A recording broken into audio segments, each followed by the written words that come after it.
దీన్ని తట్టుకోలేకనే ఈ వాతావరణం ఇంకా నిర్మాణం అయితే మేము తట్టుకోలేము, భారతీయ జనతా పార్టీకి తాకిడి తట్టుకోలేము. ఎందుకంటే మొన్న జరిగినటువంటి 2 ఎమ్మెల్సీ ఎన్నికల్లో బీఆర్ఎస్ పార్టీ కాంగ్రెస్ పార్టీని ఇద్దరిని ఓడగొట్టి 2 ఎమ్మెల్సీనే గెలిపించుకున్నాం మేము కరీంనగర్ శాసనమండలి నియోజకవర్గంలో. కానీ ఇక్కడ కూడా అదే పరిస్థితి పునరావృతమవుతుంది. డబ్బుల ద్వారా గెలవలేము మీద మేము అని చెప్పించి భావించే దొంగ సర్వేలు చేస్తున్నారు. ఇవాళ బీఆర్ఎస్ పార్టీలు ఆంధ్రలో ఒక సర్వే సంస్థకు 2 కోట్ల రూపాయలు ఇచ్చారు. 2 కోట్ల రూపాయలు ఇచ్చి ఏ చేసినా బీఆర్ఎస్కు పెంచాలి వాళ్ళది. దాని పోటీగా కాంగ్రెస్ పార్టీ వాళ్ళు ఇక్కడ 3-4 సర్వే సంస్థలు పెట్టుకున్నారు. వీళ్ళు లోకల్, వాళ్ళు నాన్ లోకల్. ఏ సర్వే సంస్థ చూసినా కూడా వీళ్ళ సంస్థలో కాంగ్రెస్ గెలుస్తుంది అంటారు, వాళ్ళ సంస్థలో బీఆర్ఎస్ గెలుస్తుంది అంటున్నారు. కానీ ప్రజల ఆలోచనట్లేదు ఈ 2 పార్టీలకు గుణపాఠం అని చెప్పి భారతీయ జనతా పార్టీకి అవకాశం అని చెప్పి ప్రజలు భావిస్తున్నారు. ఇది వాస్తవం. ఇది దీన్ని గుర్తించిన తర్వాతనే ఇవాళ కాంగ్రెస్ పార్టీ ఒక అడుగు ముందుకేసి తురుకోల మెప్పు పొందడానికి ఇవాళ ముందుకు వస్తూ ఉన్నది.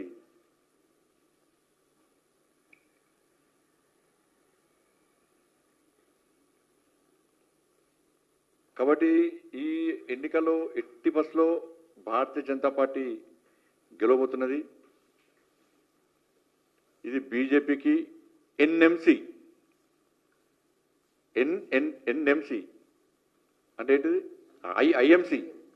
బీజేపీ వర్సెస్ ఐఎంసి మధ్య పోటీ. తెలంగాణలో మొదటిదాకా ఐఎన్సి ఉండే, ఇండియన్ నేషనల్ కాంగ్రెస్ ఉండే. ఇప్పుడు తెలంగాణలో కాంగ్రెస్ పార్టీ పేరు మార్చుకున్నది, Indian Muslim Congress. Bharatiya Janata Party versus Indian Muslim Congress మధ్యలో తెలంగాణ రాష్ట్రంలో పోటీ జరుగుతున్నది జూబ్లీహిల్స్లో. ఇలా కేవలం వాళ్ళు ఒక వర్గం ఓట్ల కోసం మాత్రమే తాపత్రయపడుతున్నారు.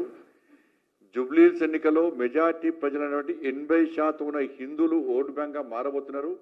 మేము భారతీయ జనతా పార్టీ వైపు మేమున్నాము అని చెప్పి వాళ్ళకు భరోసా ఇస్తున్నారు.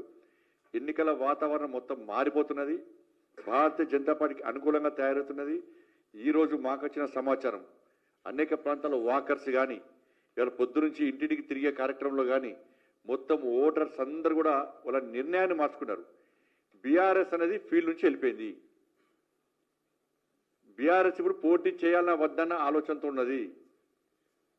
ఏం చేయాలో తోచలేని పరిస్థితి బీఆర్ఎస్కు ఉన్నది. నా ఘాట్కా అయిపోయిన పరిస్థితి.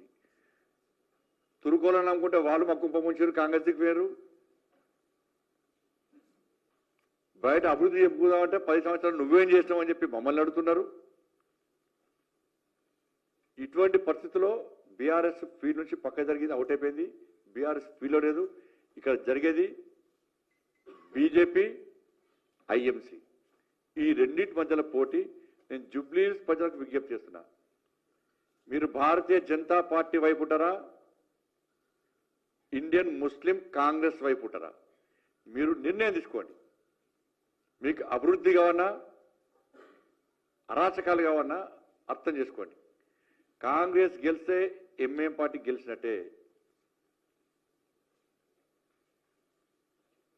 ఈరోజు ప్రచారం అంతా కాంగ్రెస్ పార్టీలు చేస్తున్నారు. కాంగ్రెస్ పార్టీ క్యాడర్ లేదు, పూర్తిగా ఎంఐఎం పార్టీ వాళ్ళు చేస్తున్నారు.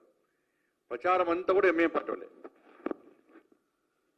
కాంగ్రెస్ జెండాలు ఏడే కనబడుతున్నాయి, అన్ని పచ్చ జెండాలు కనబడుతున్నాయి. అలా పచ్చ జెండాలు పాకిస్తాన్ జెండాలో ఈ జెండాలో కూడా అర్థమవుతలేదు.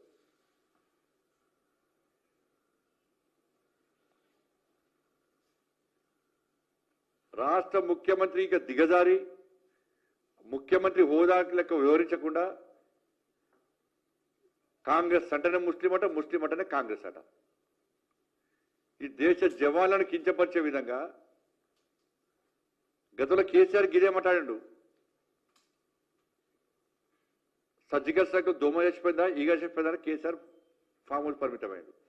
ఇలా సేమ్ ఈ రాష్ట్ర ముఖ్యమంత్రి కూడా ఇలా పాకిస్తాన్ను ప్రోత్సహించే విధంగా ఈ దేశ జవాన్లను హేళన చేసే విధంగా ఈ దేశానికి వ్యతిరేకంగా వ్యాఖ్యలు చేసే స్థాయికి వచ్చిందంటే మీరు అర్థం చేసుకోండి. నేను కాంగ్రెస్ పార్టీ కార్యకర్తలు విజ్ఞప్తి చేస్తున్నా, మీరు ఎట్టి వల్ల గెలవరు, బీజేపీ గెలవబోతున్నది. ఇక్కడ కాంగ్రెస్ పార్టీ గెలిస్తే కాంగ్రెస్ పార్టీ గెలిచిందని చెప్పుకోరు, ఎంఏఎం పార్టీ గెలిచిందని మాత్రమే మా నాయకులు చెప్పుకుంటారు, రాసి పెట్టుకోరు. అది అంత అవసరమా మీకు కాంగ్రెస్ పార్టీ క్యాడర్?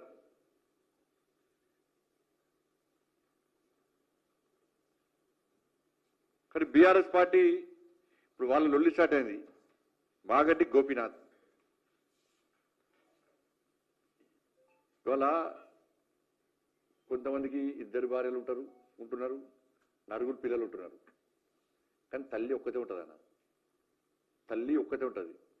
ఇన్ని సంవత్సరాలు పెంచి పోసేటువంటి తల్లికి ఇలా సొంత కొడుకును హాస్పిటల్లో చూసుకోలేని పరిస్థితి తీసుకొస్తే ఆ తల్లి ఎంత తల్లడిలాలే, ఎంత బాధ అనుభవిస్తుందో ఇవాళ ఇన్ని రోజులు ఈ సమాజాన్ని తెలియలే. సరే, ఆ తెర వెనుక ఎవరున్నారో మనకు సంబంధం లేదు. ఆ తల్లి ఏదో ప్రిపేర్ అయి చెప్పినట్లేదు, ఆమె ఆవేదన బయటకు వస్తున్నది. ఆమె చదువుకున్న ఆమె, నిన్న ఆమె చూస్తుంటే బాధ అనిపిస్తున్నది. ఇవాళ తెలంగాణ మొత్తం కూడా కోడే కూస్తున్నది. అరే పాపం, తల్లికి సొంత కొడుకును చూపెట్టరా? ఇంకా తల్లికి చూపెట్టకుంటే, భార్యకు చూపెట్టకుంటే, కొడుకుకు చూపెట్టకుంటే ఇంకెవరు చూపెడతారు? దీని వెనుక జరిగిన తతంగం ఏంది?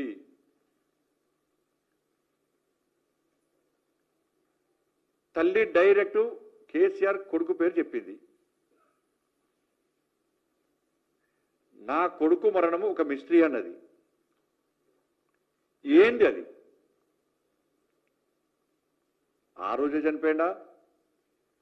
అంతకంటే ముందే చనిపోయిందా? కొంతమంది కోసము లేట్గా అనౌన్స్ చేసి డిక్లేర్ చేసిరా? దీని మీద విచారణ జరపాల్సిన అవసరం పక్కా ఉంది. హాస్పిటల్ డాక్టర్ల స్టేట్మెంట్ రికార్డ్ చేయాలి, హాస్పిటల్ యాజమాన్యం స్టేట్మెంట్ రికార్డ్ చేయాలి. మాగంటి గోపీనాథ్ గారి యొక్క తల్లి, వాళ్ళ భార్య, వాళ్ళ కొడుకు, వాళ్ళ స్టేట్మెంట్ రికార్డ్ చేయాలి. చూసండి, ఇవాళ నేను వీడియో చూసి, నేను వాళ్ళ కొడుకు పేరున్నది తారక్. నేను అమెరికా నుంచి మా నాన్న అంత్యక్రియలో పాల్గొనడానికి వస్తే నన్ను బీఆర్ఎస్ పార్టీకి సంబంధించిన మాజీ మంత్రి ఫోన్ చేసి రావద్దని బెదిరించిండు.